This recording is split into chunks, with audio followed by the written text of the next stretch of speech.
शिव महापुराण की कथा कहती है, भगवान देवादिदेव महादेव का चरित्र कहता है, उमा महेश का चरित्र कहता है, उमा महेश की पवित्र कथा वर्णन करती है। उमा महेश का पवित्र चरित्र कह रहा है, उमा महेश शिव महापुराण वर्णन कर रही है।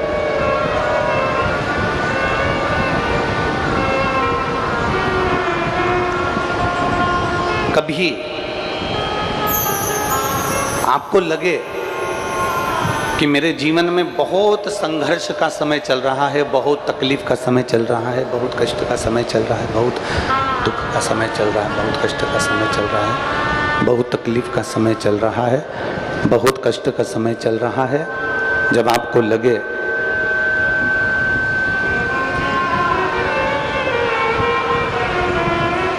जब आपको महसूस होने लगे कि बहुत कष्ट का समय है,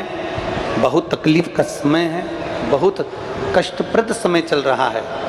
शिव महापुराण की कथा कहती है, 2 बेलपत्र,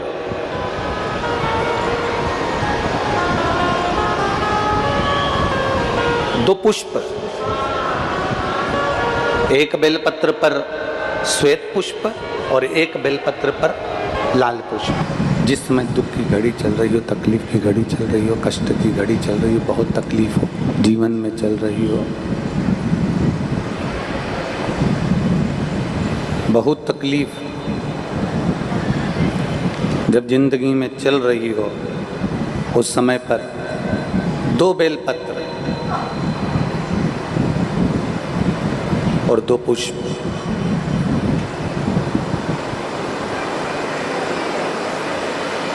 दो बेलपत्र और 2 पुष्प,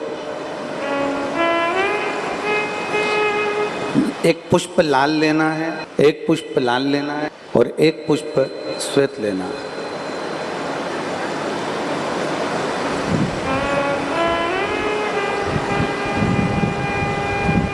जो लाल पुष्प वाला बेलपत्र है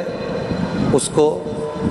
अशोक सुंदरी वाली जगह पर समर्पित करना है।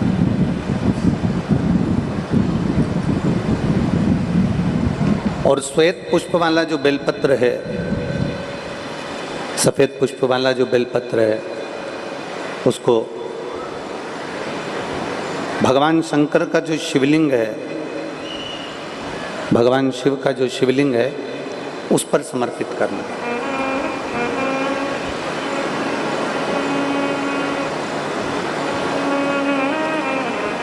एक जो लाल बेलपत्र, लाल पुष्प का जो बेलपत्र है, लाल पुष्प वाला जो बेलपत्र है, लाल पुष्प का जो बेलपत्र है, वो बेलपत्र अशोक सुंदरी वाली जगह पर, और श्वेत पुष्प का जो बेलपत्र है वो सफेद पुष्प वाला बेलपत्र भगवान शंकर के शिवलिंग पर समर्पित कर।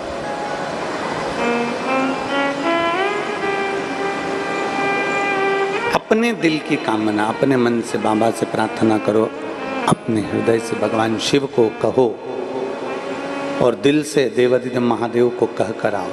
दिल से, हृदय से।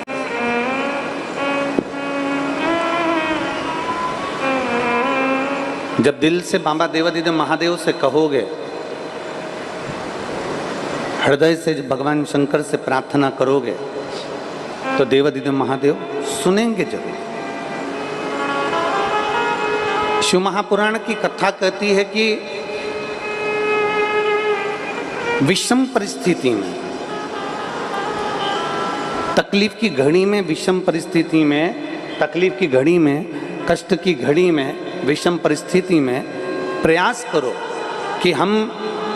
शंकर और पार्वती, शिव और पार्वती को पुकारें।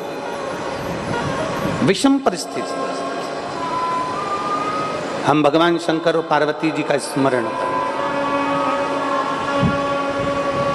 विषम परिस्थिति में हम देवादिदेव महादेव और माता पार्वती का स्मरण करें। कई लोग कहते हैं कि गुरुजी हम शिव जी को जल चढ़ाते हैं और देवादिदेव महादेव को जल चढ़ाते हैं, तो क्या पार्वती जी को भी जल चढ़ाने जाना पड़ेगा? पार्वती जी को भी जल चढ़ाने के लिए जाना है। शिव महापुराण की कथा कहती है, आप अगर हृदय रखकर जड़ ध्यान देंगे, जैसे ये शिवलिंग है, ये जलाधारी है। और अगर आप हृदय रखकर,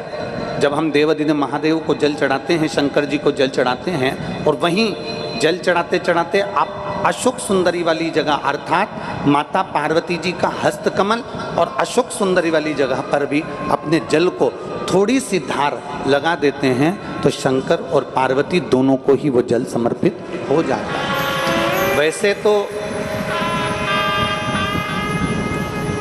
शिव महापुराण की कथा ये कहती है कि केवल एक देवादिदेव महादेव को जल चढ़ा देने से, शिव महापुराण की कथा कहती है केवल एक देवादिदेव महादेव को जल समर्पित कर देने से 33 कोटि देवता, चाहे फिर उसमें गणेश जी हों, कार्तिकेय जी हों, जगदम्बा अम्बा हो, चाहे नवग्रह देवता हों, चाहे पंचलोकपाल हों, षोडश मातृका हों, 64 योगनियाँ हों, सारे देवी देवता उस शंकर भगवान के शिवलिंग में विराजमान हैं। तो शिव महापुराण की कथा कहती है जब हम एक लोटा जल, जैसे हमने दूसरे दिन की कथा में एक बात कही थी कि अपने पितृदेव, अपने कुल देव, अपने ग्राम देव, अपने स्थान देव, अपने नगर देव, किसी भी देवता का अगर हम स्मरण कर रहे हैं और हमको नहीं मालूम कि हमारा कुल देवता कौन है, हमें नहीं मालूम हमारी कुल देवी कौन है, हमें नहीं मालूम हमारे पितृ कौन है, हमें नहीं मालूम कि हमारे स्थान देवता कौन से हैं, हमें नहीं मालूम कि हमारे खेड़े के देवता कौन से हैं, तो शिव महापुराण की कथा कहती है एक लोटा जल जब हम देवादिदेव महादेव को समर्पित करते हैं तो सारे देवताओं को वो जल प्राप्त हो जाता है और सारे देवता मिलकर हमारा कल्याण कर देते हैं।